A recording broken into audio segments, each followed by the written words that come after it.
दोस्तों, स्वागत है आपके अपने यूट्यूब चैनल पर। आज मैं आप लोगों के लिए बिहार दरोगा का सेट 51 से 100 तक लाया हूँ। 51 50 कुल 50 प्रश्न होंगे लगभग। मैंने पीछे भी बहुत सारे सेट को डाला है, तो दोस्तों आप पूरा वीडियो देखिएगा। अगर आपको वीडियो में क्वालिटी लगे तो लाइक कीजिएगा, अन्यथा आप डिसलाइक भी कर सकते हैं। दोस्तों चलिए हम लोग शुरू करते हैं, और आप बताइएगा ज़रूर कि आपने कितना क्वेश्चन अटेम्प्ट किया है, आप कितने क्वेश्चन जानते हैं। पहला क्वेश्चन है दोस्तों 51। पृथ्वी की कक्षा में स्थापित होने वाला पहला कृत्रिम उपग्रह कौन सा है? जी हाँ दोस्तों, इसका सही उत्तर होगा ऑप्शन बी, स्पुतनिक 1। तो स्पुतनिक 1 जो है दोस्तों, वह पृथ्वी की कक्षा में भेजने जाने वाला जो है पहला उपग्रह बन गया था। तो यह कब भेजा गया था? तो 4 अक्टूबर 1957 को स्पुतनिक 1 का पूर्व सोवियत संघ द्वारा जो है अंतरिक्ष में छोड़ा गया था। ठीक है दोस्तों, जो विश्व का प्रथम उपग्रह था। स्पुतनिक 1 जो था दोस्तों, सोवियत संघ का कृत्रिम उपग्रह था। और अमेरिका भी तो छोड़ेगा ही ना, सोवियत संघ अगर छोड़ा तो अमेरिका ने मैरिनर छोड़ा था। ठीक है, अपोलो जो 2 था संयुक्त राज्य अमेरिका का कृत्रिम उपग्रह था दोस्तों। मैरिनर भी संयुक्त राज्य अमेरिका का ही है। आर्यभट्ट जो है भारत का पहला कृत्रिम उपग्रह है। चलिए अगला क्वेश्चन देखते हैं दोस्तों।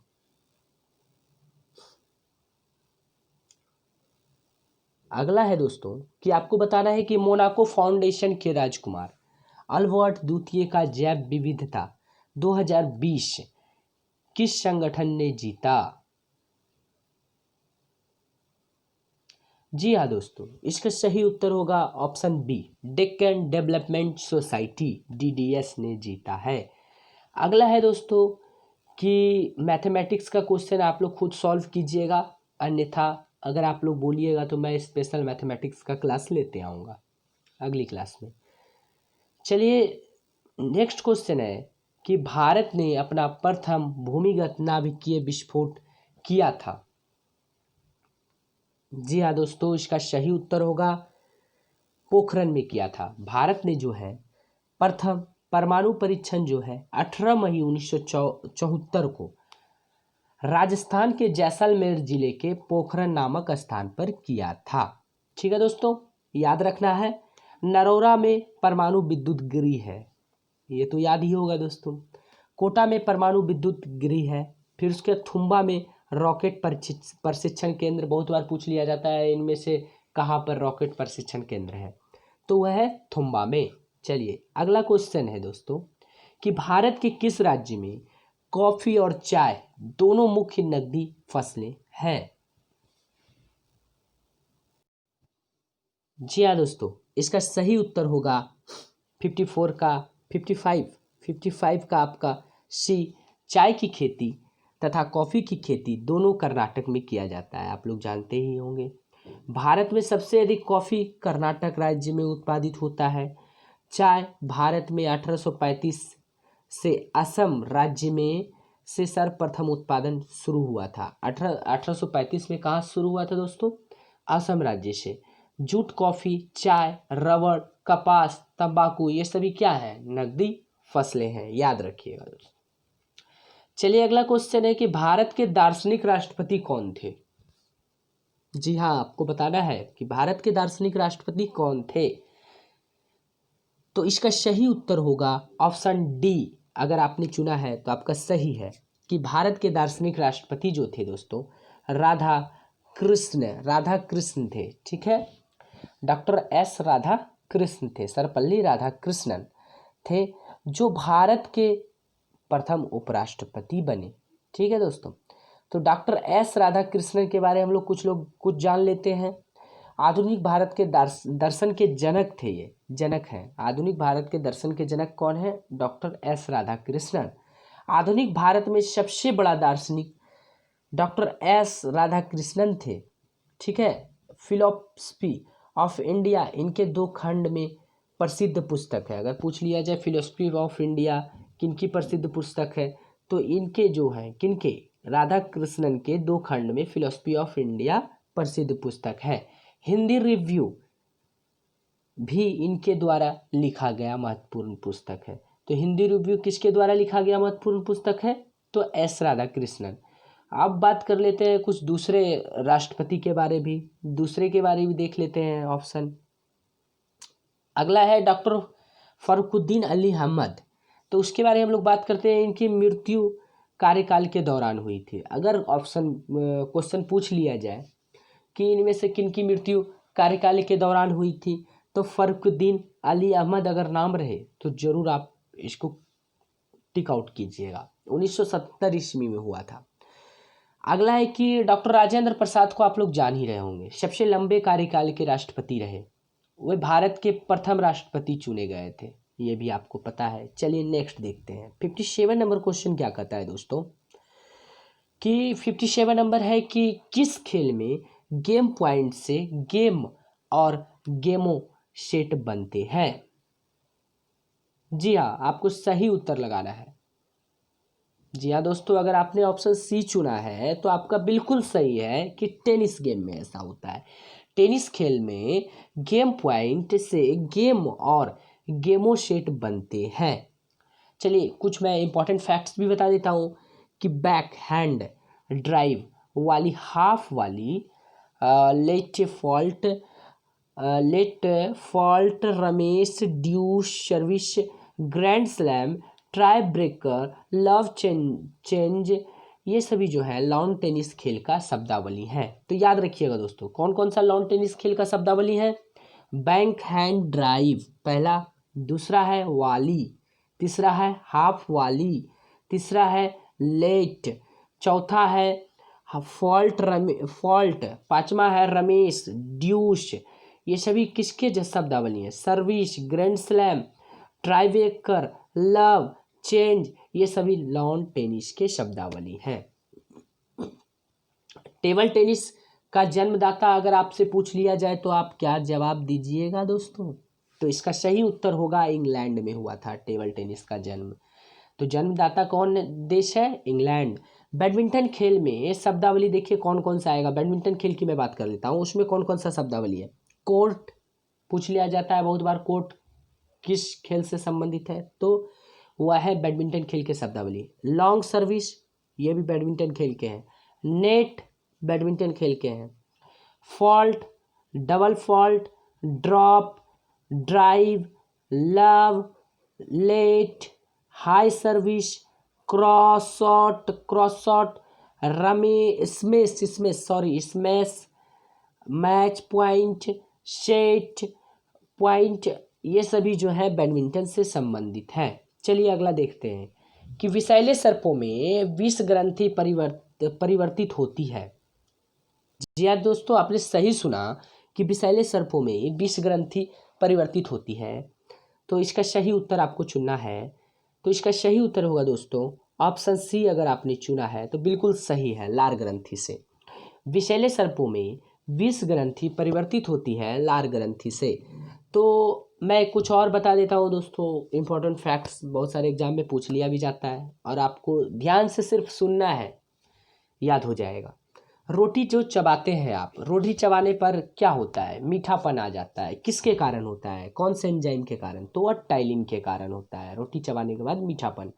अगला है कि समुद्री सांप जिसे हाइड्रा फिश कहते हैं, तो आपको बहुत बार क्वेश्चन पूछ लिया जाता है कि इनमें से फिश कौन सा नहीं है, मतलब मछली इनमें से कौन नहीं है। तो बहुत सारा नाम दिया जाता है, उसमें हाइड्रा फिश भी डाल देता है, लेकिन आप लोग मार देते हैं फिश देख के हाइड्रा फिश, वह सही हो जाता है। नहीं, बिल्कुल गलत है वो। तो समुद्री सांप जिसे हाइड्रा फिश कहते हैं संसार का सबसे जहरीला सांप माना जाता है। अब अगला बात करते हैं कि लार ग्रंथि आपके मुंह में होगा तो उसमें जो है क्या क्या निकलता है, टाइलिन और माल्टोज उससे निकलता है। चलिए अगला क्वेश्चन देखते हैं कि अगला क्वेश्चन आपको बताना है कि भारत में क्या है कि भारत में भारतीय संविधान का कौन सा अनुच्छेद राष्ट्रपति को लोकसभा भंग करने की शक्ति प्रदान करता है। जी हाँ, आपको चुनना है दोस्तों। जी, ऑप्शन अगर आपने सी चुना है तो बिल्कुल सही है दोस्तों आपका। अनुच्छेद 85 जो है राष्ट्रपति लोकसभा को अनुच्छेद 85 के तहत भंग करता है, भंग कर सकता है, करता है।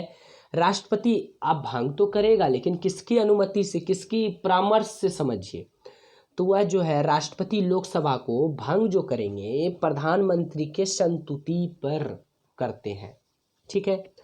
राष्ट्रपति अल्पमत या काम चलाऊ प्रधानमंत्री को के सिफारिश पर लोकसभा भंग नहीं करेंगे। जिसको कम मत वाला प्रधानमंत्री रहेगा या काम चलाऊ प्रधानमंत्री रहेगा तो उसके सिफारिश पर लोकसभा वो भंग नहीं करते हैं। लोकसभा के सत्र में आहूत और सत्रावान भी कौन करते हैं? राष्ट्रपति द्वारा किया जाता है, ठीक है दोस्तों। अगला देखते हैं कि करंट अफेयर्स से क्वेश्चन है। जी हाँ, मैंने इसलिए ऐड किया है कि आप लोग को समझ आए कि किस तरह से क्वेश्चन पूछा जाता है करंट अफेयर्स का।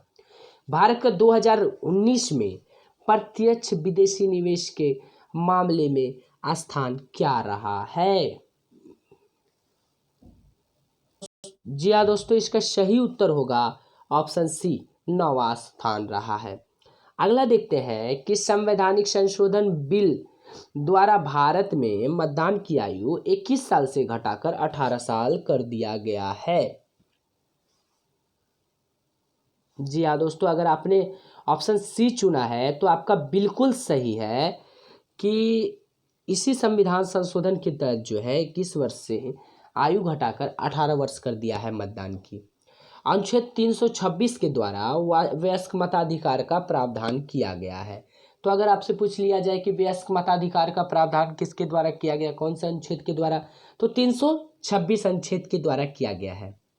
अगला आपको बोल दिया जाए कि 61वें संविधान संशोधन 1989 में किया गया, तो क्वेश्चन इस प्रकार पूछ लिया जाएगा कि 1989 या 61वें संविधान संशोधन कब किया गया, तो 1989 में। अगला है कि 63वां संविधान संशोधन भी मैं बता देता हूँ कि 1 साल बाद 63वां संविधान संशोधन किया गया 1990 में। चलिए अगला देखते हैं दोस्तों। अगला है कि तीसरी कसम फिल्म किसकी कहानी पर आधारित है? तो आपको बताना है कि तीसरी कसम फिल्म किसके कहानी पर आधारित है। तो जी हाँ, इसका सही उत्तर होगा ऑप्शन सी, फणीश्वर नाथ रेणु। तो ठीक है दोस्तों, तो तीसरी कसम फिल्म जो है दोस्तों, तीसरी कसम उपन्यास पर आधारित है, जिसकी रचना किसने किया था? फणीश्वर नाथ रेणु ने। फणीश्वर नाथ रेणु ने मैला आंचल नामक प्रसिद्ध प्रथम आंचलिक उपन्यास लिखी है, ठीक है दोस्तों। प्रेमचंद तो आप जान ही रहे हैं कि गोदान लिखा है इसने, शोवे वतन किया का उपन्यास को लिखा है इसने, गबन लिखा है, रंग भूमि लिखा है, कर्म भूमि लिखा है। ये सभी किसका है? ये सभी प्रेमचंद्र का है, ठीक है। अगला हम लोग देखते हैं दोस्तों कि शरत चंद्र चट्टोपाध्याय जो है देवदास उपन्यास लिखे हैं। बहुत बार पूछ लिया जाता है देवदास उपन्यास किसने लिखा है, तो शरत चंद्र चट्टोपाध्याय। अगला है दोस्तों कि ये आपका संबंधित है टाइम एंड वर्क से, तो ये तो मैथमेटिक्स का है, मैं अगली क्लास में बताऊंगा। अगर आप बोलेंगे मैथमेटिक्स का टाइम एंड वर्क तो सिंपल सब मैट्रिक भी बता दूंगा अच्छी तरह से। तो पहले हम इसे देख लें, सेट जो जी के ज़्यादा आता है। जी हाँ, अगला क्वेश्चन है आपके लिए कि महात्मा गांधी ने अपना रंगभेद के विरुद्ध आंदोलन कहाँ शुरू किया था? जी हाँ, इसका सही उत्तर होगा नाटाल। नाटाल में शुरू किया था महात्मा गांधी। दक्षिण अफ्रीका, नाटाल कहाँ है पूछ लिया जाता है बहुत बार क्वेश्चन में, नाटाल कहाँ है? तो नाटाल दक्षिण अफ्रीका में है, ठीक है। रंगभेद के विरुद्ध यहीं पर इन्होंने आंदोलन चलाया था, ठीक है। अगला है कि महात्मा गांधी 1907 ईस्वी में रंगभेद नीति का सर्वप्रथम विरोध दक्षिण अफ्रीका का नाटाल में किया था। कब किया था विरोध? तो 1907 ईस्वी में। तो दोस्तों आजकल जो एग्ज़ाम बन गया है वो आपको बोला जाए तो ऊपर ऊपर पढ़ने से नहीं होने वाला है, आपको डीपली नॉलेज ज़रूरी है। और आप प्रयास कीजिए कि कम से कम 7 से 8 घंटा आप पढ़िए, तभी होने वाला है आजकल, ठीक है दोस्तों। तो चलिए देखते हैं कि भारत में गांधी जी द्वारा सर्वप्रथम सत्याग्रह कौन सा सत्याग्रह था। तो वह चंपारण सत्याग्रह भारत में गांधी जी द्वारा किया गया था। और चंपारण में 1917 में ईस्वी में गांधी जी ने तिनकठिया पद्धति को समाप्त करने में सफलता प्राप्त की थी। तिनकठिया पद्धति तो आप जान ही रहे हैं, उन्हें समाप्त किया था गांधी जी ने 1917 ईस्वी में, समाप्त करने का प्रयास किया था, उसमें सफलता की प्राप्त किया था। भारत में अगला क्या है कि भारत में ऑल इंडिया लेवल का प्रथम आंदोलन गांधी जी 1919 में रॉलेट एक्ट के विरोध किया था। ठीक है दोस्तों, चलिए अगला क्वेश्चन देखते हैं। निम्नलिखित में से कौन सा भारतीय नागरिक मूल का अधिकार नहीं है? जी हाँ दोस्तों, इसका सही उत्तर होगा जायदाद का अधिकार। जायदाद, पैसा कौड़ी जो आप रखते हैं घर में, तो उसका अधिकार नहीं है, आपका मूलभूत अधिकार नहीं है कि आप जहाँ मन तहाँ से पैसा लाए, उसको रख लिए जितना मन तितना। उस पर आपको देखा जाएगा कि आप कितना कमाते हैं, कितना अर्जित करते हैं। ठीक है दोस्तों, तो भारतीय संविधान के मूल संविधान में अगर पूछ लिए जाए कि मौलिक अधिकार का उल्लेख किया गया है, ठीक है, मूल संविधान में कितने मौलिक अधिकार का उल्लेख किया गया है? तो 7 मौलिक अधिकार आप मार के आइएगा क्वेश्चन का। 44वां संविधान संशोधन द्वारा 1978 में संविधान का अधिकार जो है, संपत्ति का अधिकार, संपत्ति का अधिकार जो है उसे हटा दिया गया। तो कौन सा अनुच्छेद 301 के तहत जो है कानूनी अधिकार कर दिया गया। ठीक है दोस्तों, पहले था ये अधिकार, लेकिन जो है 301 के तहत 1978 में 44वां संविधान संशोधन के तहत इसे हटा दिया गया, इस अधिकार को। अगला है कुछ इम्पोर्टेंट फैक्ट्स मैं बता रहा हूँ दोस्तों कि मौलिक अधिकार भारतीय संविधान में अमेरिका से लिया गया है। बहुत बार पूछा गया है कि मौलिक अधिकार कहाँ से लिया गया है, तो अमेरिका से। याद रखना है कि मौलिक अधिकार भाग 3 में है एवं अनुच्छेद 12 से 35 के बीच भारतीय संविधान में वर्णन किया गया है। चलिए अगला क्वेश्चन देखते हैं। अगला प्रश्न है 66वां नंबर। भारत में कहाँ अवस्थित 1000 साल पुराने शिवालय तेजा सिंह मंदिर को हाल ही में हुंडियों के लिए खोला गया है? जी हाँ, इसका सही उत्तर होगा दोस्तों सियालकोट में जो है, पाकिस्तान में जो अवस्थित है सियालकोट, वहाँ पर जो है पुराने शिवालय हिंदू के लिए खोला गया है तेजा सिंह मंदिर को। ठीक है दोस्तों, अगला है क्या सूर्य मुख्यतः किस पदार्थ का बना है? बहुत ही इंपॉर्टेंट क्वेश्चन है, बहुत बार पूछा गया है लेकिन बहुत ही आसान भी है। जी हाँ दोस्तों, सूर्य जो है मुख्यतः ये किससे बनाया गया है? हाइड्रोजन से बना हुआ है। तो हम लोग कुछ सूर्य के बारे में बात कर लेते हैं। सूर्य एक तारा है, ये तो आप लोग भी जानते हैं। सूर्य में हाइड्रोजन कितना परसेंट है? 70% हाइड्रोजन है। पूछ लिया जाए हीलियम कितना परसेंट है? 28% हीलियम है। 1.5% कार्बन है। और नाइट्रोजन और नियॉन और तथा अन्य गैस जो है आपको दिख जाएगा 0.5% में, इसी तरह से है। चलिए अगला देखते हैं कि प्रश्न है आपका 68। प्रश्न 68 क्या कहता है? 68 नंबर है कि वर्तमान में सर्वोच्च न्यायालय में मुख्य न्यायाधीश के अंतर्गत न्यायाधीशों की कुल संख्या कितनी है? जी हाँ दोस्तों, इसका सही उत्तर होगा, वर्तमान की बात कर रहा है तो 33 है। चलिए अगला है कि पृथ्वी पर दिखने वाला सबसे प्रकाशमान ग्रह कौन सा है? जी हाँ दोस्तों, इसका ऑप्शन सी सही होगा। चाहे आपको बोल दे पृथ्वी की भगनी, पृथ्वी की बहन, या सबसे ज़्यादा चमकीला ग्रह बोल दे, तो ये सभी शुक्र है। ठीक है दोस्तों, तो पृथ्वी अगला हम कुछ टॉपिक देख लेते हैं कि अगर आपको बोल दे कि पृथ्वी का जुड़वा बहन कौन है, अभी मैंने बताया जुड़वा ग्रह बोल दे या जुड़वा बहन बोल दे तो वह शुक्र हो जाएगा। आप लोग प्लूटो का नाम जो दोस्तों सुने होंगे बहुत, जो अच्छी तरह से आप लोगों ने प्लूटो का नाम सुना होगा। प्लूटो जो है अब एक क्षुद्र ग्रह रहा, पहले क्षुद्र ग्रह नहीं था। तो कब से रहा? तो 2006 से जो है, जो सम्मेलन किया गया था 2006 में, तो उसके बाद जो है प्राग सम्मेलन के बाद प्लूटो को क्षुद्र ग्रह की श्रेणी में रखा गया। डिटेल में मैं आगे बताऊंगा दोस्तों। अगला आपका है 70 नंबर क्वेश्चन है क्या, भारत की जनगणना 2011 के अनुसार बिहार में लिंगानुपात कितनी है? जी हाँ दोस्तों, बहुत कम है। भारत में जनगणना 2011 के अनुसार जो है बिहार में 918 लिंगानुपात 918 है यहाँ का। अगला है कि केंद्र सरकार द्वारा शुरू की गई उमंग मोबाइल ऐप का संबंध किससे है? 71 नंबर प्रश्न है। तो इसका सही उत्तर होगा नागरिकों को एक ही मंच पर सभी सरकारी सुविधाओं का लाभ पहुंचाने के लिए उमंग मोबाइल ऐप का जो है कि प्रबंध किया गया है। अगला क्वेश्चन है कि केंचुआ किससे श्वसन करता है? क्या आपने देखा है केंचुआ को उठा के उसमें नाक होता है क्या? जी नहीं, नाक तो हमने देखा ही नहीं। तो इसका सही उत्तर होगा दोस्तों, तो उसका चमड़ी आप जान रहे होंगे, चमड़ी आदमी में जो रहता है त्वचा, जी हाँ, वह त्वचा से श्वसन करता है केंचुआ। और आपसे पूछ लिया जाए कि तिलचट्टा किससे श्वसन करता है?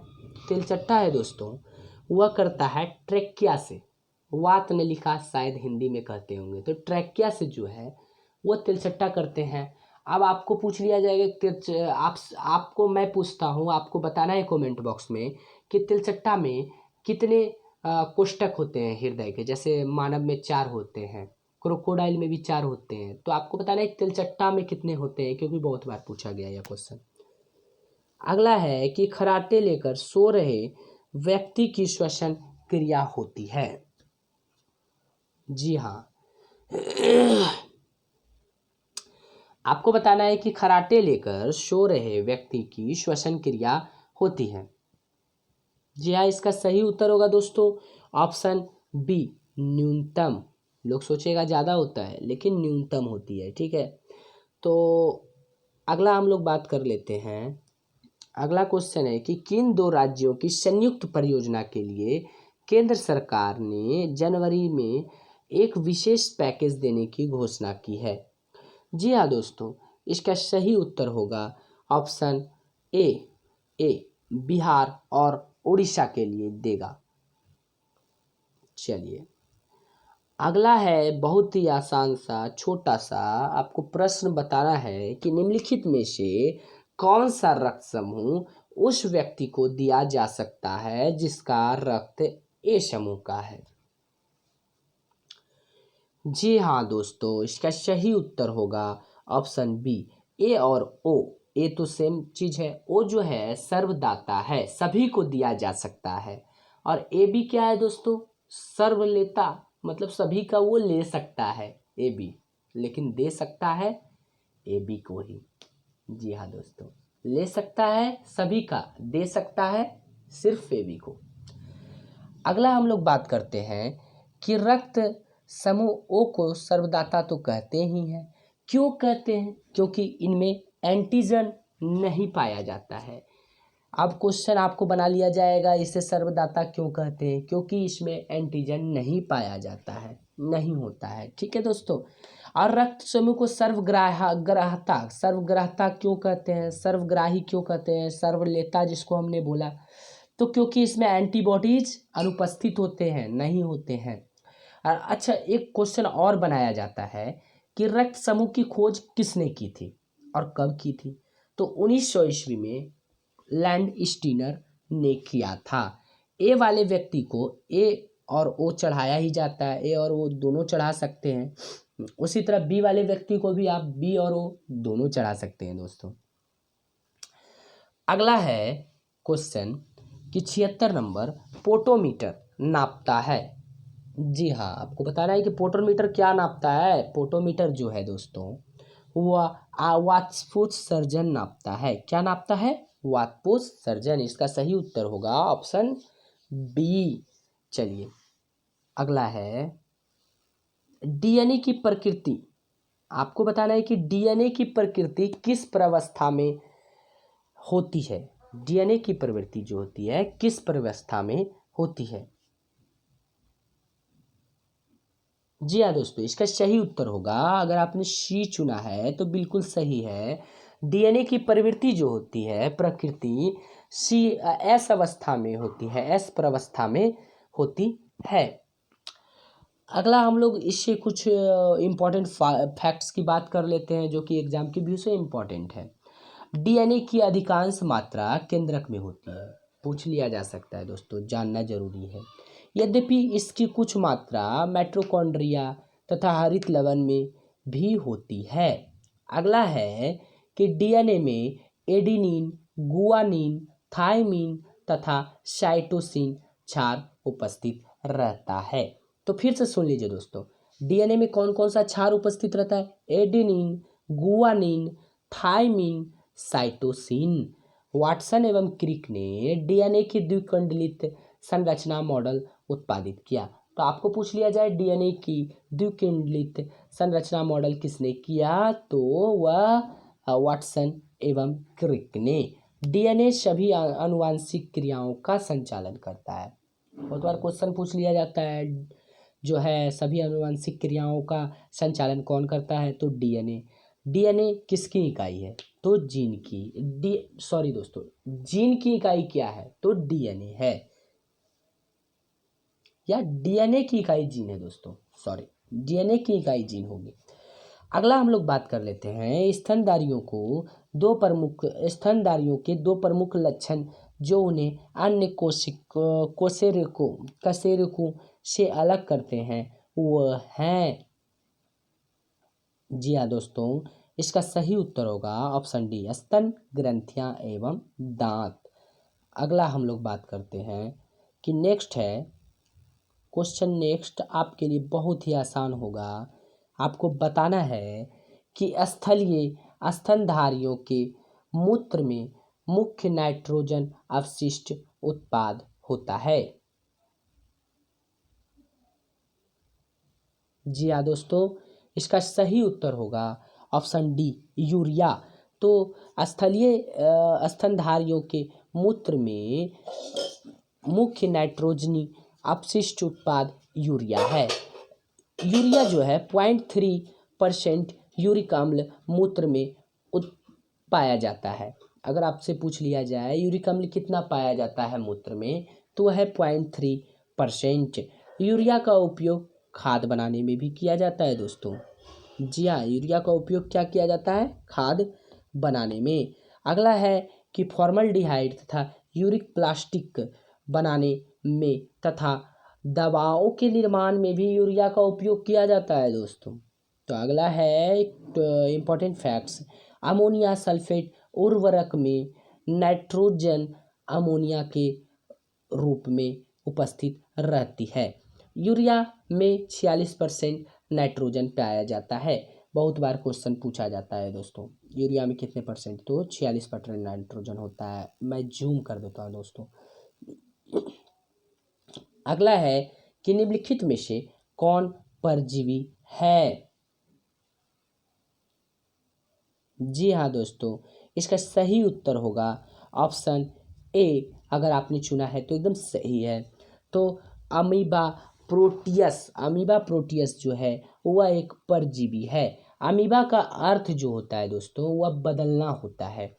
और प्रोटियस का अर्थ अगर आपसे पूछ लिया जाए, प्रोटियस का अर्थ ग्रीक का एक समुद्री देवता होता है जिसके शरीर का आकार बदलने की विशेष क्षमता है। इसलिए अमीबा का वैज्ञानिक नाम अमीबा प्रोटियस है, रखा गया है। तो यहाँ पर क्वेश्चन आपको बन जाएगा दोस्तों, अमीबा का वैज्ञानिक नाम क्या है, तो अमीबा प्रोटियस है। एंटी अमीबा हिस्टोलिटिका परजीवी के कारण मनुष्य में पेचिस होता है।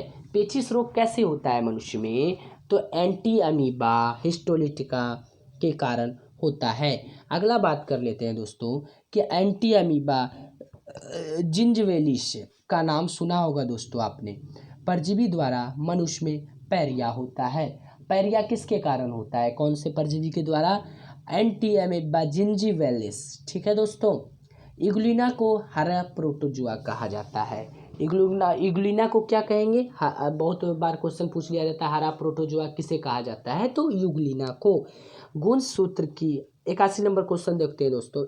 गुणसूत्र की अगुणित संख्या पाई जाती है। जी हाँ दोस्तों, आपको बताना है। तो गुणसूत्र की अगुणित संख्या इन चारों में से किस में पाई जाती है? तो इसका सही उत्तर होगा दोस्तों ऑप्शन डी, अमीबा में जो है गुणसूत्र की अगुणित संख्या पाई जाती है। असूत्री विभाजन, असूत्री विभाजन जीवाणु, बहुत बार पूछ लिया जाता है दोस्तों असूत्री विभाजन के बारे, तो मैं उसके बारे में बता देता हूँ। असूत्री विभाजन जो है जीवाणु, नीलहरित, शैवाल, ईस्ट, अमीबा, प्रोटोजुआ आदि में होते हैं। मनुष्य में जो है दोस्तों गुणसूत्र की संख्या कितनी होती है? तो 46 गुणसूत्र होती है। और एक और बहुत बड़ा क्वेश्चन मैं बता देता हूँ दोस्तों, टेरिडोकाइटस में गुणसूत्र की संख्या कितनी होती है? 1300 से 1600। ये बहुत ज़्यादा होती है दोस्तों। तो यह क्वेश्चन पूछा जा सकता है आप लोगों से। गुणसूत्र का नामकरण किसने किया था? तो गुणसूत्र का नामकरण जो है 1888 ईस्वी में डब्ल्यू वॉल्टेयर द्वारा किया गया था। अब आपसे अगर पूछ लिया जाए दोस्तों कि जीवाणु की खोज किसने की थी, तो वह किया था लेवेनहॉक ने। चलिए 82 नंबर क्वेश्चन है दिया हुआ दोस्तों कि हमारे शरीर में पाया जाने वाला फास्फोरस तत्व उपस्थित होता है। हमारे शरीर में फास्फोरस तत्व कहाँ उपस्थित होता है? जी हाँ दोस्तों, इसका सही उत्तर होगा ऑप्शन बी। हमारे शरीर में जो है फास्फोरस, कैल्शियम एवं कैल्शियम, फास्फोरस और कैल्शियम जो होता है दोस्तों, वह तत्व कहाँ होता है? दांत एवं हड्डियों में, दांतों और हड्डियों में होता है। और अगला क्या है कि अस्थि से अस्थि के जोड़ को लिगामेंट कहते हैं। जैसे हड्डी से हड्डी की जोड़ को जैसे करेंगे तो वह किससे जुड़ा होता है? लिगामेंट से। अब मांसपेशी और हड्डी के जोड़ से क्या होता है? तो टेंडन के द्वारा मांसपेशी और हड्डी का जोड़ होता है। चलिए अगला 83 नंबर क्वेश्चन देखते हैं दोस्तों। वसा संचित होता है, आपको बताना है कि वसा संचित कहाँ होता है। जी हाँ दोस्तों, अगर आपने ऑप्शन ए चुना है तो बिल्कुल आपका सही है कि वसा संचित जो है एडिपोज में होता है, एडिपोज में होता है। अब मैं कुछ इम्पॉर्टेंट फैक्ट्स बता देता हूँ दोस्तों।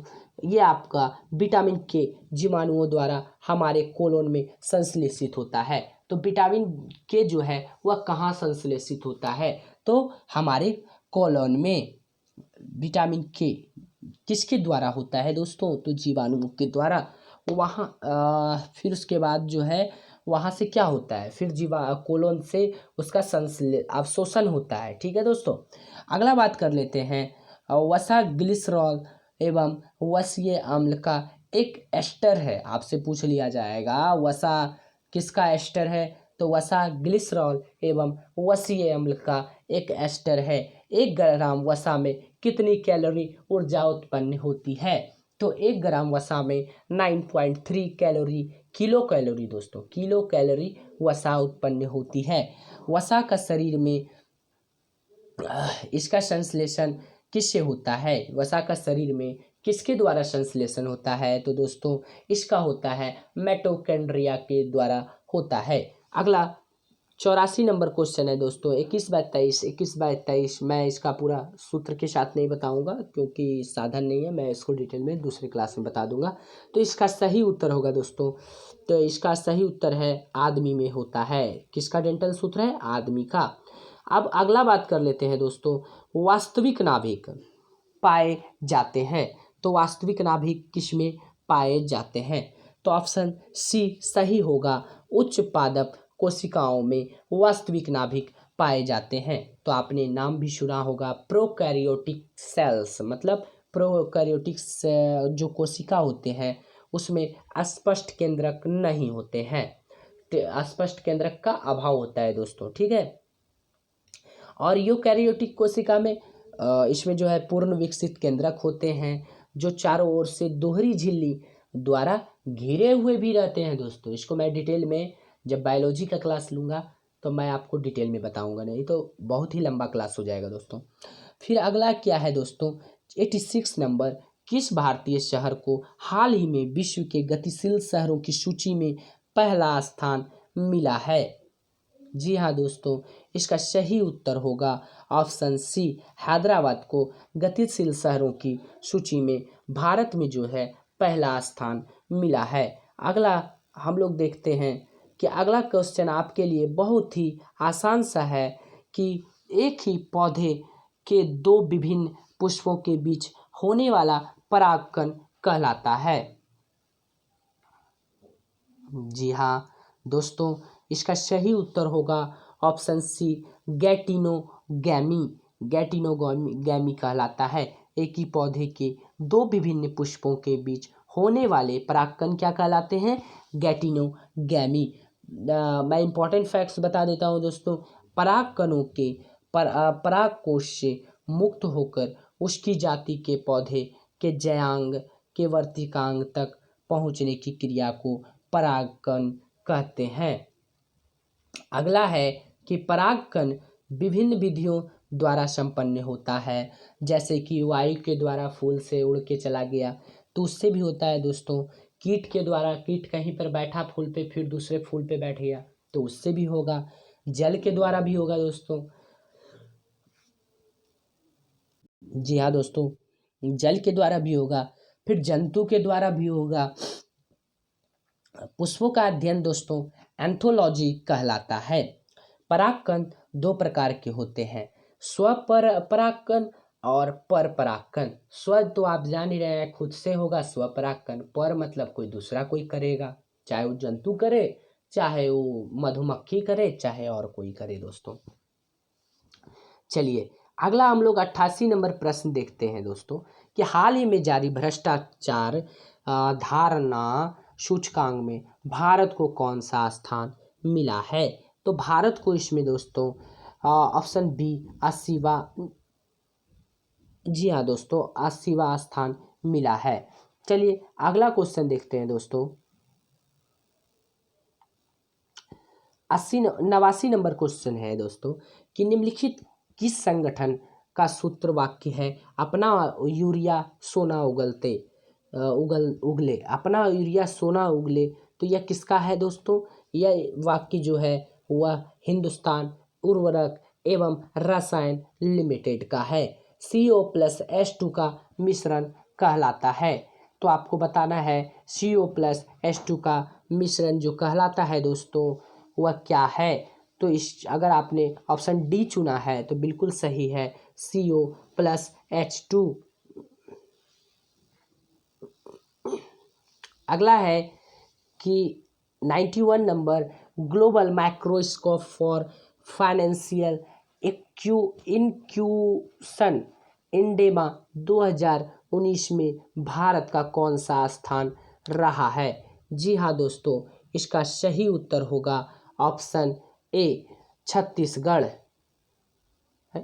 ऑप्शन ए, सॉरी दोस्तों, सॉरी ऑप्शन ए 5वां स्थान रहा है दोस्तों इसमें, सॉरी। अगला है कि वर्ष 2020-22 के राष्ट्रीय खेलों की मेजबानी कौन सा राज्य करेगा? आपको बताना है। तो 2022 का जो है राष्ट्रीय खेलों की मेजबानी जो है दोस्तों वह मेघालय राज्य करेगा। ये दोस्तों गलत होगा, मेघालय राज्य करेगा। अगला है दोस्तों कि कितने बच्चों को बाल शक्ति पुरस्कार 2020 से नवाजा गया है? जी हाँ दोस्तों, इसका सही उत्तर होगा 49 बच्चे को बाल शक्ति पुरस्कार 2020 से नवाजा गया है। भारतीय राष्ट्रीय कांग्रेस का 1937 के अधिवेशन किस स्थान पर हुआ? तो भारतीय राष्ट्रीय कांग्रेस का जो 1937 का अधिवेशन हुआ दोस्तों वह कहाँ हुआ? तो इसका सही उत्तर होगा दोस्तों फैजपुर में हुआ था। ये तो बहुत इंपॉर्टेंट क्वेश्चन है दोस्तों, इसका मैं इंपॉर्टेंट फैक्ट्स बता ही देता हूँ। तो इसका जो है 51वां राष्ट्रीय कांग्रेस अधिवेशन की अध्यक्षता पंडित नेहरू ने किया था। आपसे पूछ लिया जाएगा 91 पंडित नेहरू कौन सा अधिवेशन किया था? 51वां।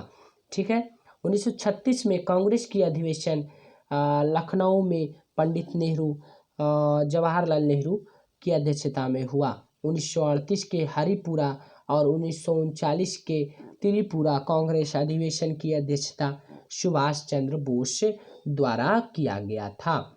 अगला है दोस्तों कि 1939 में कांग्रेस के अध्यक्ष पद से त्याग पत्र सुभाष चंद्र बोस ने देकर कौन सी पार्टी की स्थापना की? तो फॉरवर्ड ब्लॉक की। इसके बाद कांग्रेस अध्यक्ष डॉक्टर राजेंद्र प्रसाद को बनाया गया। जी हाँ दोस्तों, चलिए अगला है कि हीरे की चतुष्फलकीय संरचना क्यों होती है? इसका सही उत्तर होगा दोस्तों sp3 संरचना के कारण। चलिए NaOH में ऑक्सीजन का प्रतिशत है, तो इसका सही उत्तर होगा दोस्तों NaOH में ऑक्सीजन का प्रतिशत, ऑप्शन इसका डी सही होगा दोस्तों, 40% होता है। अगला देखते हैं दोस्तों कि 97 में हाल ही में ICC द्वारा जारी टेस्ट रैंकिंग में कौन से 2 भारतीय खिलाड़ी शीर्ष 10 में शामिल हैं? जी हाँ दोस्तों, इसका सही उत्तर होगा विराट कोहली एवं जसप्रीत बुमराह जो है वह शीर्ष 10 में शामिल है ICC के द्वारा जारी टेस्ट रैंकिंग में। ठीक है दोस्तों, अगला है कि आपको बताना है कि 1930 में कांग्रेस का सविनय अवज्ञा आंदोलन इतना सफल हुआ कि निम्नलिखित शहरों में से एक में अंग्रेजी राज के चिन्ह कई महीनों तक गायब से हो गए थे। जी हाँ दोस्तों, इसका सही उत्तर होगा ऑप्शन सी बढ़ी जो है बढ़ी में ऐसा हुआ था। चलिए अगला देखते हैं कि आपको बताना है किस शासक द्वारा सर्वप्रथम पाटलिपुत्र की राजधानी के रूप में चयन किया गया? तो इसका सही उत्तर होगा दोस्तों उदयन के द्वारा किया गया था। उदयन जो है दोस्तों गंगा नदी तट पर पूर्व नाम कुसुमपुर या पुष्पपुर बोला जाता था दोस्तों, को पाटलिपुत्र नाम देकर हर्यक वंश की राजधानी बनाया। समझे दोस्तों? ठीक है, अगला है पटना शहर की स्थापना 1541 ईस्वी में शेरशाह द्वारा किया गया था। काला शोक जो है वैशाली के स्थान पर पुनः पाटलिपुत्र को राजधानी बनाया। क्वेश्चन पूछा गया है दोस्तों ये सब।